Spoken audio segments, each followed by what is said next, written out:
Hey, what's going on, everybody? And welcome back to another episode of the Get Over Yourself podcast, hosted by me, Brandon Davis. Sitting next to me, I have Claylyn Tirrell. He is my friend and acquaintance when it comes to the sales world, and he's going to be diving into today all about his sales industry, his roles inside of the sales industry, and what it's been able to do for both him financially as well as for his family and his entrepreneurial pursuits. So, Claylyn, I appreciate you for joining us today. It's going to be a hot topic. I feel like sales is kind of a topic that not everyone wants to always hit on because it's a little bit taboo. It's a topic that everyone always fears because you don't want to be that annoying, pesky salesman that is always trying to shove something down somebody's throat.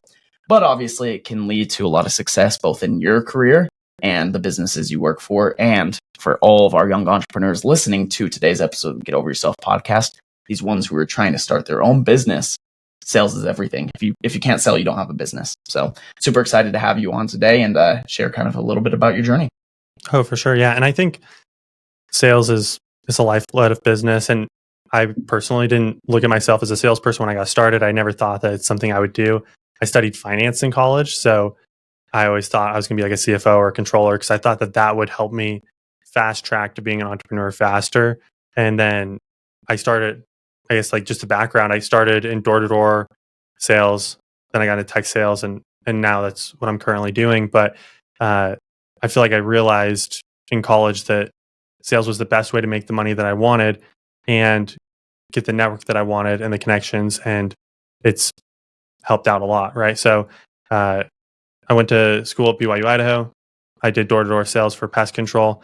Then I decided that I wanted to level up my sales acumen and my sales experience by doing B2B.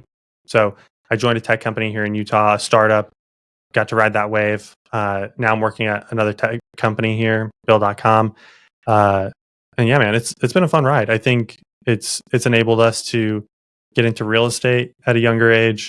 And now I'm running a podcast where I interview sales reps turned entrepreneurs just like you. And I think that it's because salespeople have this unfair advantage when it comes to starting a business because you have the connections, you have a higher income, and you understand how to sell and drive revenue and awareness for a business. Yeah. So, well, I appreciate everything. I'm excited to talk a little bit more into all these different aspects inside of today's episode. So let's jump into it.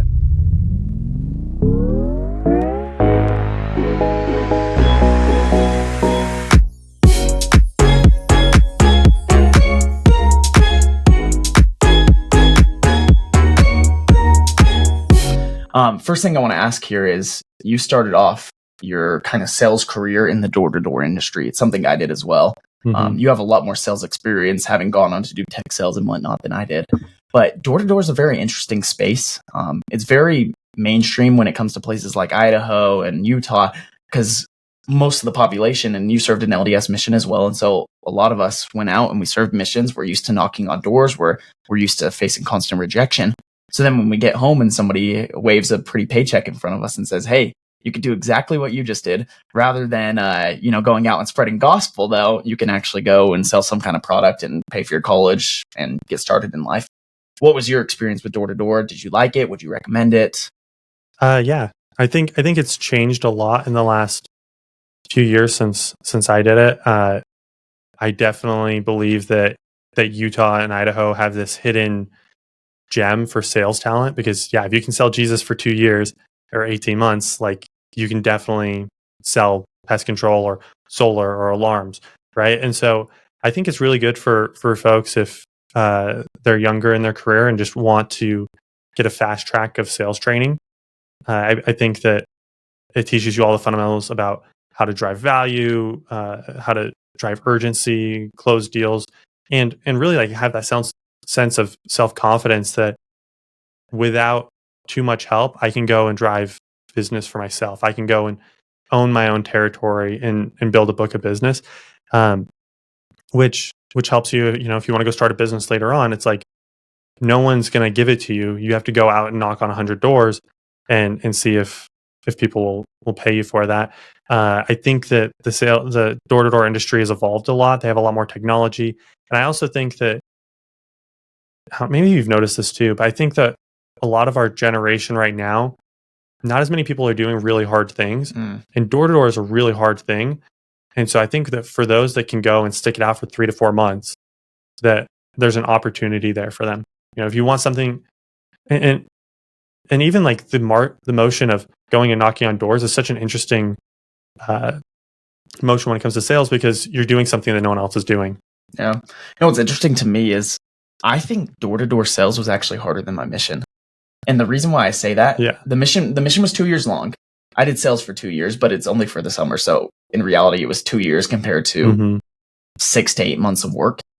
But the reason why I think it was harder too is on the mission, you're focused on everybody else. You're focused on the well-being of other people. You put your needs aside and you're literally service. And so then when it came to door-to-door sales, when you're having the introspective, I'm doing this for me. I'm trying to earn my paycheck. I get my commission.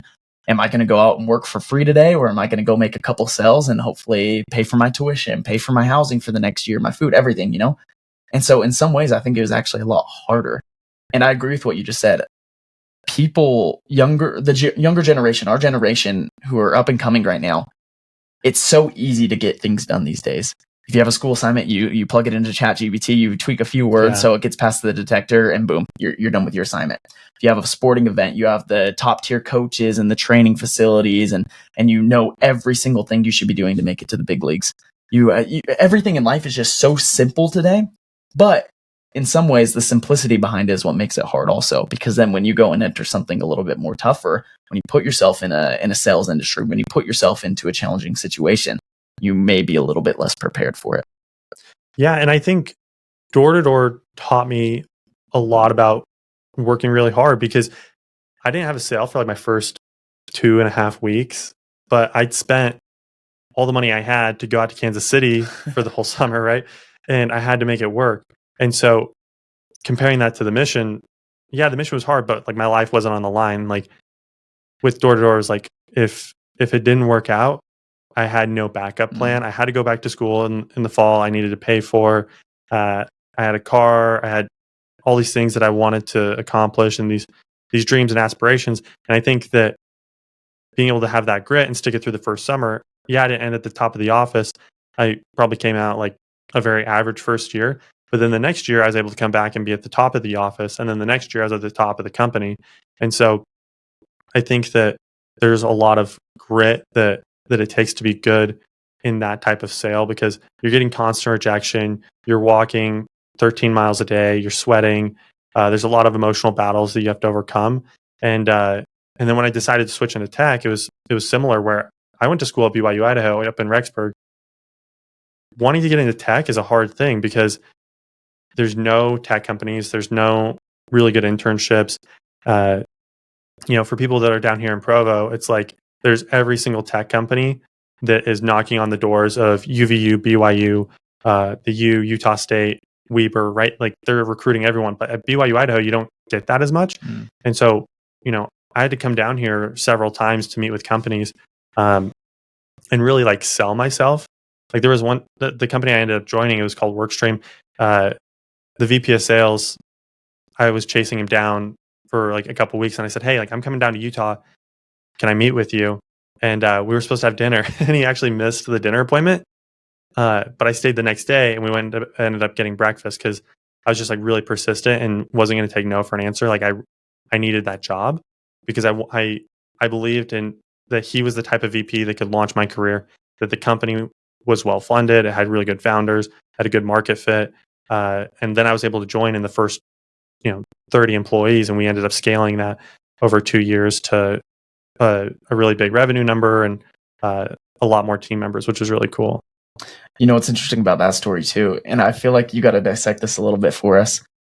When you were pursuing this VP of sales, I guess it could come off a little bit desperate in some ways when you're saying, I need to meet with you. You keep reaching out on probably, what was it, LinkedIn? You kept messaging him. Yeah. You tell him you're coming down to Provo. He misses the appointment. And you're like, all right, let's do it for breakfast.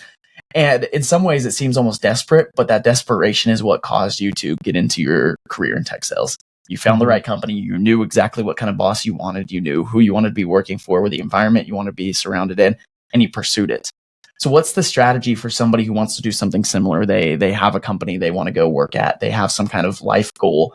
But there's some obstacles in the way. There's the person who's not willing to meet with you. There's the constant, am I annoying this person more so they're not going to meet with me? Because I'm sure you sent him hundreds of messages to try and meet. Yeah, I mean, not hundreds, but I think confidence goes a long ways when you're trying to not sound desperate. And I think that that's what I was trying to exude, was a level of confidence that I felt like we had a good fit here. And so I think that that's really important, especially in following up. I think that there's creative ways that you can follow up without being annoying. Because like I knew that they were hiring and I felt like I was the best fit for it. And that's why he ended up taking me, was he could just see that like if I was willing to come down from Idaho and do all this follow-up work, and I was sending him podcasts that I liked, or trying to figure out his background and get to know people that were in his network, it helps. And if I was an SDR trying to land a job right now, it's not the same as it was back then, because back then everyone was hiring. Now it's a little bit harder. A couple of things that I would make sure to do is just find the things that you're naturally interested in and network with people, because you don't know which conversation is going to lead to something. Being able to just network with SDRs, AEs at these different companies, and not maybe coming off desperate, but more so, hey, I'm just trying to learn because I'm trying to get my first thing. Because I get hit up by SDRs on LinkedIn as well, and sometimes they seem desperate, where they're like, hey, like I see that they're hiring, and it's like, okay, well, now you're putting all the work on me. Can you like do some research and say, hey, I see that you guys are hiring. I've already reached out to Brandon. He's the manager. I've submitted an application. Would you mind looking at my resume? Like that's a much easier ask to say, because then I'm not having to do all the work. Whereas if they say, hey, I see you guys are hiring, can you put a word in for me? It's like, I don't know who you are. I'm not gonna. You just sent me a LinkedIn request. I don't know anything about you. I'm not gonna go put in all this work for you if I don't know anything. Whereas if people can come and say, hey, here's all the work I have done, can you do this like one simple thing for me? It's like, oh, that's a way easier ask. Yeah, two topics I want to hit there. First is networking. So the reason we know each other is literally because you messaged me on LinkedIn and you were like, hey, tell me about your company. And from there, I vividly remember the conversation we had. I was on the train heading home. I was working down in South Provo, right next to the train station, and I was getting a ride back up because my wife was using my car that week. So I'm on the train, and I remember it was probably annoying for everyone sitting next to me because we were just on like a little call, and everyone's quiet all around me. I got my headphones in, and we're just talking.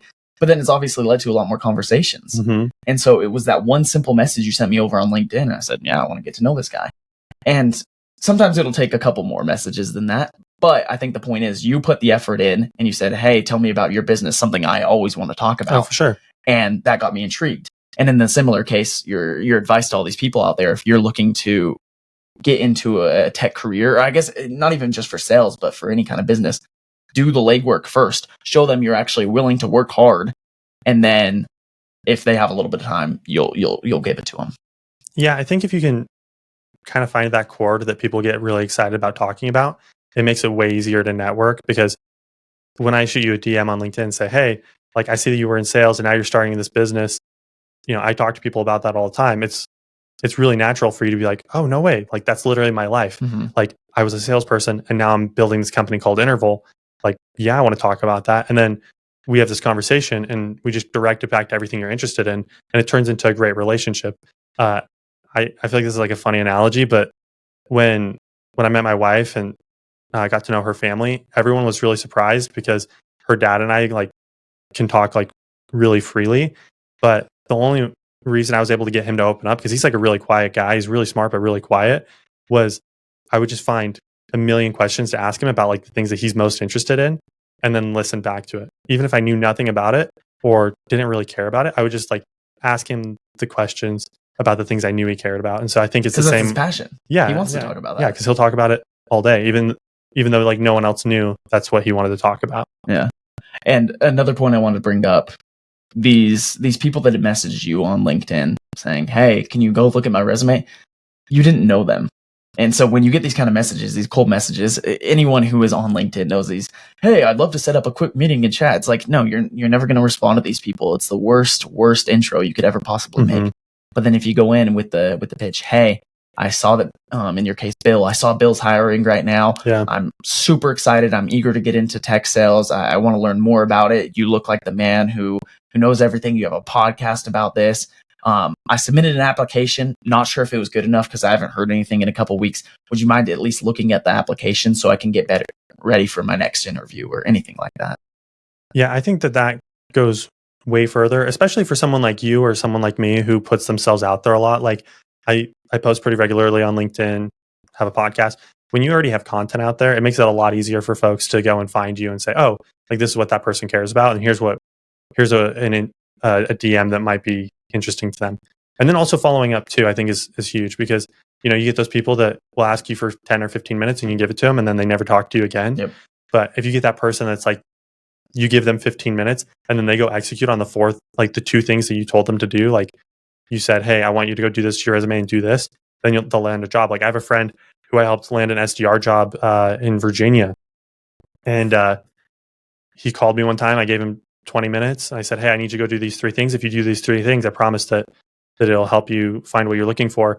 And he went and did those 3 things and he even did more. And then he came back and said, hey, I've done those things. Now what? I was like, oh, well, like, let's do a mock role play. Okay, cool. We do a mock role play.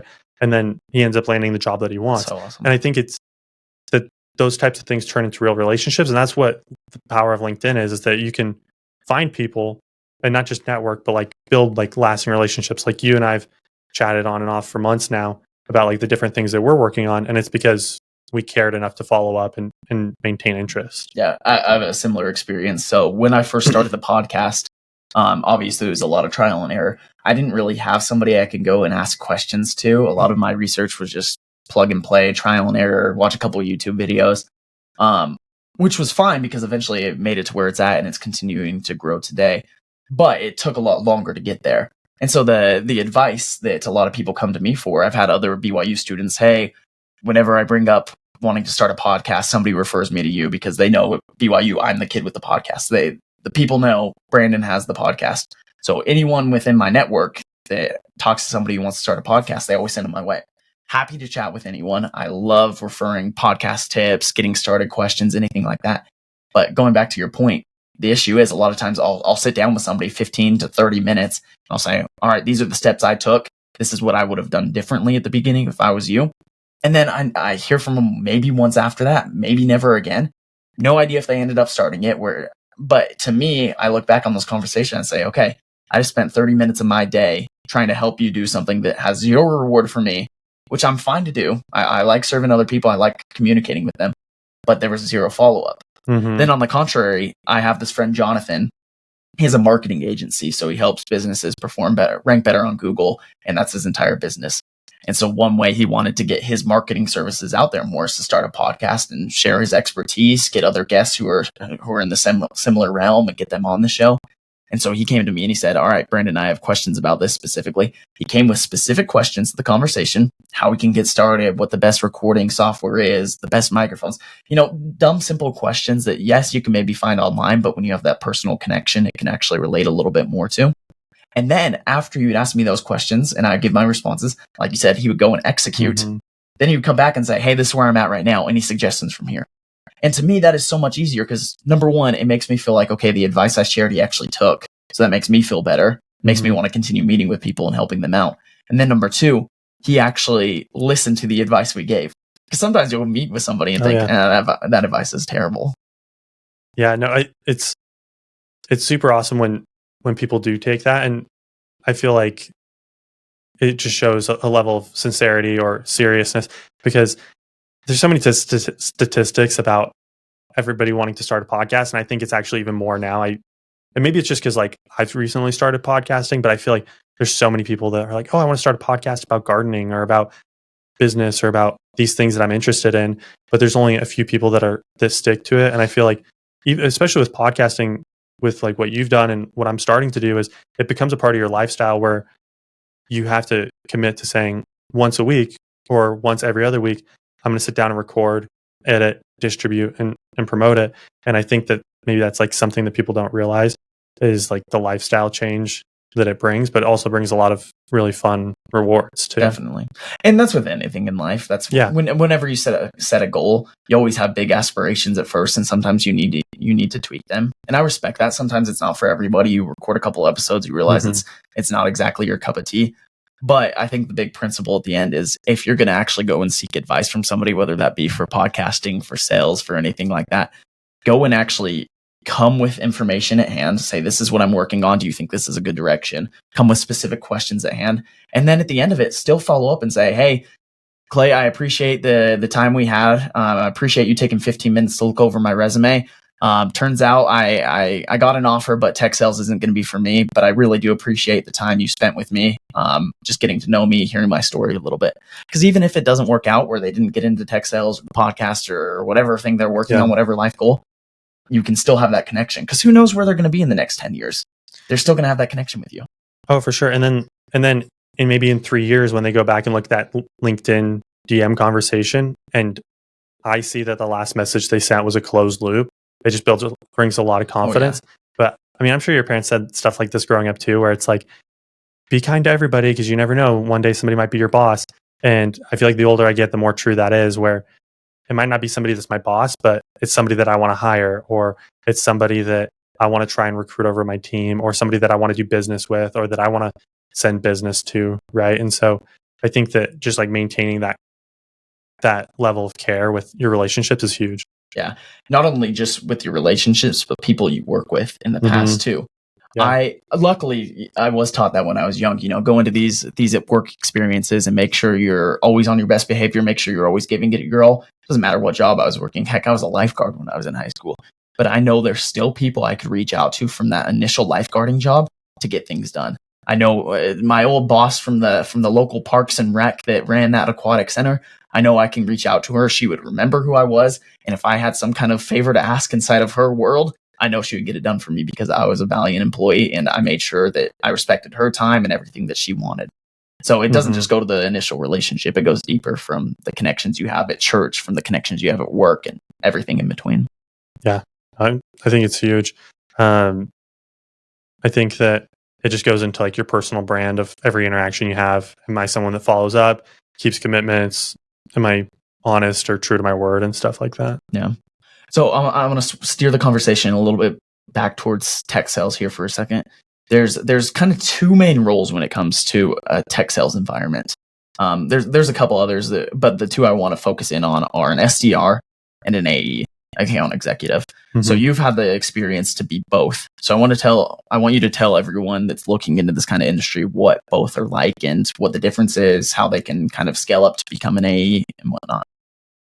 Yeah. So I started as an SDR. I actually did an internship as a sales development rep at a small company in Idaho called Stukent. And essentially what a sales development rep does is they run outbound campaigns to bring qualified business into the company. And so a lot of it's cold calling, sending emails, trying to engage with people online to get them to have some level of interest in the company. So they're compensated based on an on-target earnings, where 50% of it's based on commission, 50% of it's based on salary. That's the same for account executives. But yeah, it's all based around how many meetings can they book. So whether it's qualified opportunities or qualified leads, meetings held, meetings booked. There's a couple different ways that they match it. Historically, the SDR role, the sales development role, has been a gateway into becoming an account executive, because as an SDR, you can make anywhere from like 60 to 80, sometimes 100K a year. And then as an account executive, you can make 120 to 250 in annual earnings. And so the SDR path has always been a good launching pad for that. I started as an intern, then I came over to this other tech company, was able to do it for 6 months. We were actually a startup, so I helped build out a lot of the playbook for how to outbound and how to reach out to the customers that we were trying to engage with. And then I got promoted to an account executive pretty quick. It was like 6-7 months. And then I actually ended up running a small SMB team of account executives as well at the time. And so it's a really fun role, and it's a really fun career. I mean, I've said this several times, but I think that sales gives you an unfair advantage when it comes to really a lot of things. Like we were able to buy our first house 3 years ago, and then we just bought our second house, and now we have 2 rentals. In like the last few years being out of college, and then obviously like doing a few other things. But I think that the SDR path is really good to get into an AE, and also just like build your corporate resume. Like if you can say, hey, I worked for X company and brought in this much revenue, it just looks really good on your resume. Definitely. And besides from the financial reward that usually comes with sales, like you said, I don't have the stats right off the top of my head, but I know $50K, give or take a little bit, is kind of the average salary coming out of school, straight out of college. And that obviously depends on the major and what university you're coming out of. But going in as an SDR, technically you don't even need any college experience. No. They hire a little bit more towards a college major, especially in the business realm, or somebody who has experience in the sales industry. But it's a very interesting role where without even a college degree, you could hop in and immediately be earning 70,000 a year, give or take a little bit. And then within 3 to 5 years, you could be in this $150,000 to $300,000 range. And it's a very lucrative industry, but it's a lot of tough work as well. Tell us a little bit about your experience when you were an SDR. We all hate cold outreach. We hate the cold calls. We hate the cold emails. It's awkward. No side of the conversation is very easy, but it's something that has to get done. And obviously, money talks when it comes to these situations. There's a reason people still do them. Yeah, I mean, it's crazy just on like that first point that you were talking about with how much you can earn right out of college or not even going to college. And I'm sure that you and I could riff on that for a while, but I think it's crazy because I have friends who go to PP that are PTs or get master's degrees, graduate degrees, and then they come out of school making like 55, 60K. And with massive debt most of the time. Yeah, and like you're leveraged on debt. And so, you look at the opportunity with an SDR job and it's like, it's not that hard. I mean, anyone can do it. It's getting harder now, but I think that it's cool to see what kind of income you can create without having to do that type of stuff. But yeah, as an SDR, I think I was just so heads down at the moment. I feel like my life has changed a little bit since then because I have 2 kids and I also have like a lot of hobbies and side hustles I'm working on. So it's hard to be as committed. I feel like for me, when I was an SDR, I just had this big chip on my shoulder because I came from door to door and I wanted to prove that I could do the sales development thing. I think it takes a lot of active learning. I think you do need to have some technical acumen. One of the things that I thought would hold me back in my tech career was being technically savvy because I didn't do really great in college. And I had a hard time like focusing. And so for some reason, I thought that would hold me back. But then I realized that tech sales is not that much different than door to door. All the same fundamentals apply. Like you have to create urgency when you're on the phone. You have to convince people to take an action, a next step. You need to secure a meeting. You need to understand a little bit enough about them that you can put the notes on it, and you need to make sure that they hold. Like that's all you do as an SDR. And you need to understand how to use some of the CRMs and softwares. But personally, like I always thought that was kind of fun. It was fun to learn how the technology worked, how email triggers would work, and you could check open rates to see who's interested. And so instead of like complete cold call, you can kind of generate some interest and then target people that have that higher level of interest. And now there's a lot of stuff with like inbound led outbound that's enabling SDR teams to focus more on like the high quality leads, people that aren't quite inbound but are still really warm. And I think that that's kind of where the SDR motion's going, is we're going to be pushing more towards quality leads. It's interesting too. I'm not sure if you've seen this article. I'll link this in the episode description below to anyone who's interested in reading this. The Apollo IO team just released this. It's not even really an article. It's an 8-chapter book, but it's all online. And so within it, it's probably a few hour read if you just sit down and chunk it all out. But it was their journey as the Apollo team. They're starting to get rid of SDRs. They're starting to fully eliminate them and just go more of the full sales cycle employee. So I want to get your take on that, where the AEs are kind of stepping back into the SDR role and doing all full functions. Because when you look at it from an employee side, it makes sense. If you're an AE, it is so nice to get handed these leads, and you're almost basically just a closer at that point. They bring you the leads, they're warm, they're qualified, they did all their due diligence, and then you're going in and you're closing them and saying, this is exactly why Interval is the best software for you, or in your case, Bill is the best software for you. But a lot of companies, from the company standpoint, it's very difficult to warrant, okay, I'm going to pay this employee maybe $40,000 of an actual check. Then they're going to make an additional $40,000 on commission. That's just the person who's getting us the qualified leads, $80,000 check going to this person who's getting us the leads. And then we have an additional $200,000 check for the guy who's closing these leads. It's a lot of costs that are accruing. And so this article, I'll send this to you as well. But yeah, they're talking about in the future, they think there's going to be a lot less SDRs and more just straight full sales cycle. What's your opinion on that?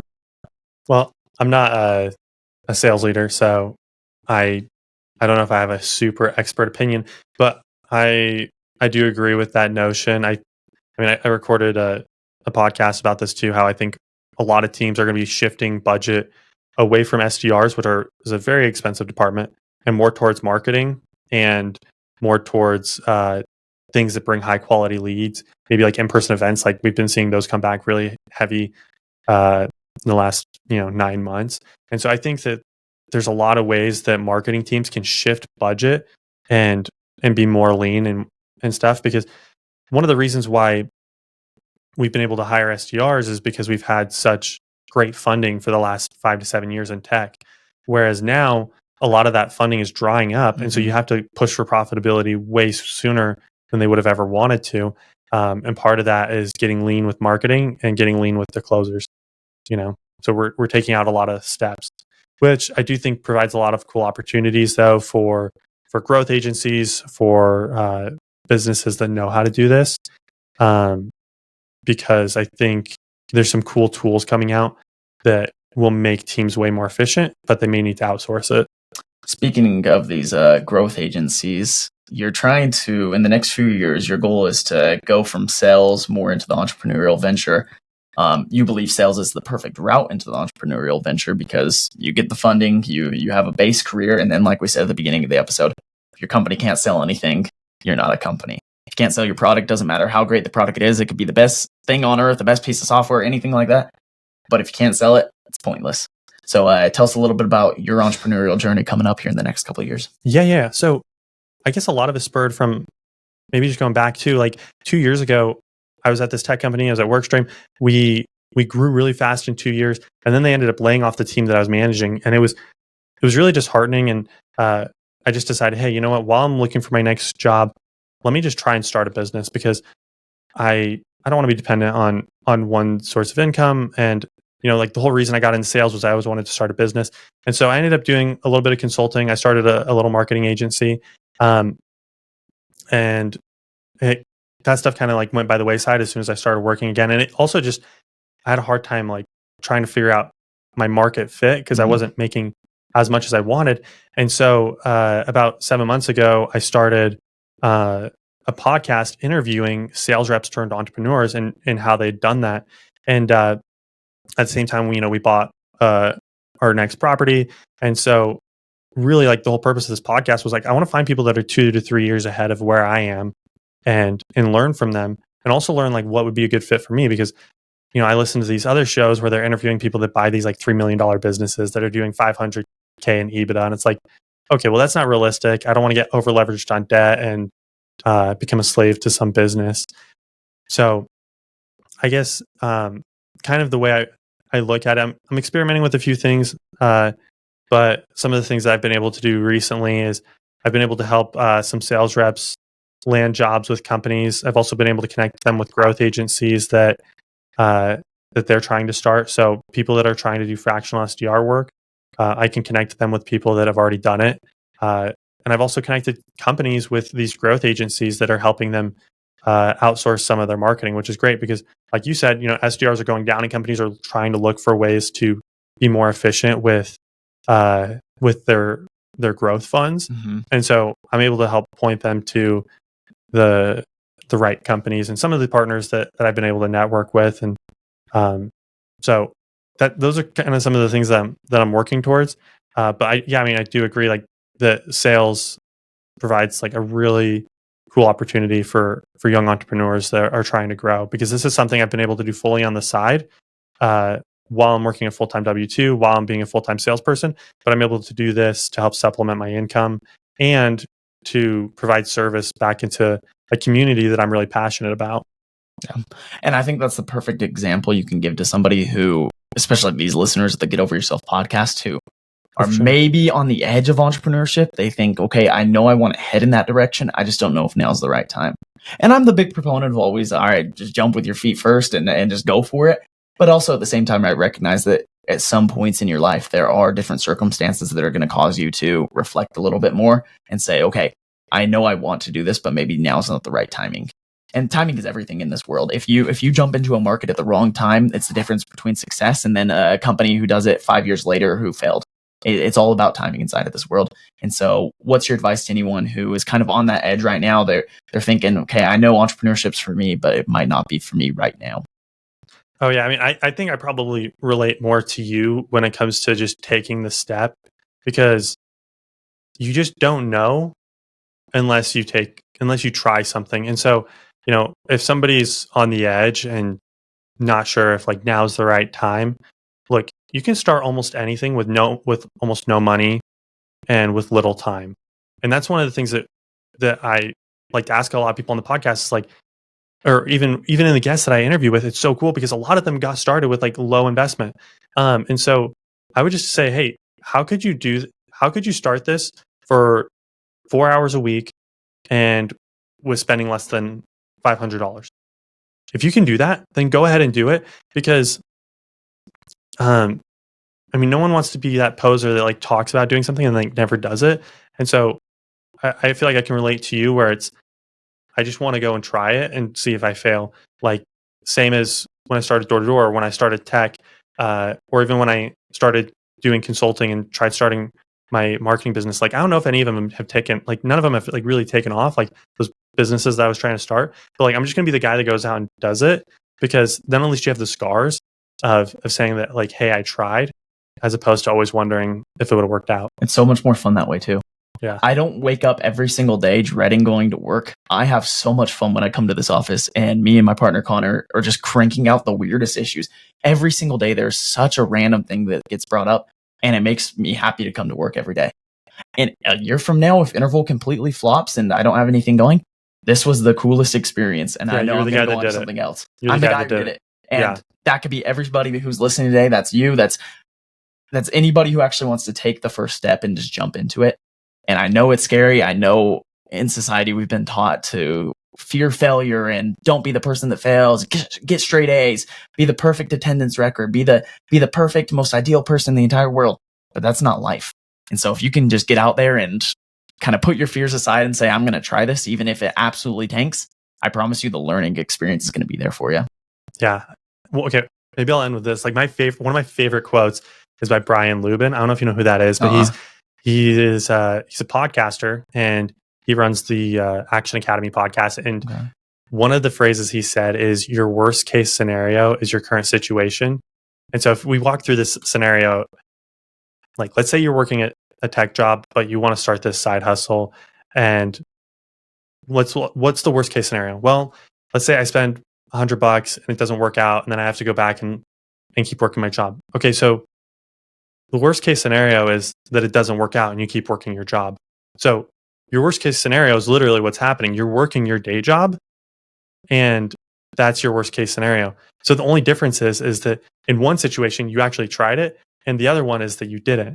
So I think if you can play with that and have like your asymmetric upside risk, like just play it in a way that you're not going to completely fail your future, but also where you can say, hey, like at least I'm putting skin in the game and I'm going to go for it. So like you don't have to quit your job, but you can at least put the effort forward. At least put the effort. Yeah. Last question I want to ask you. Obviously, inside of this realm of sales and entrepreneurship and business, you need a strong support network, and you need some sort of faith to guide you through this journey.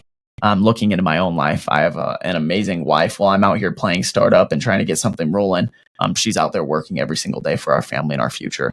She is my support network. I have family and friends who are constantly behind me in my corner. They're not calling me the crazy kid who's trying to start something. They're asking me questions about the business, how it's going. They're wanting me to succeed.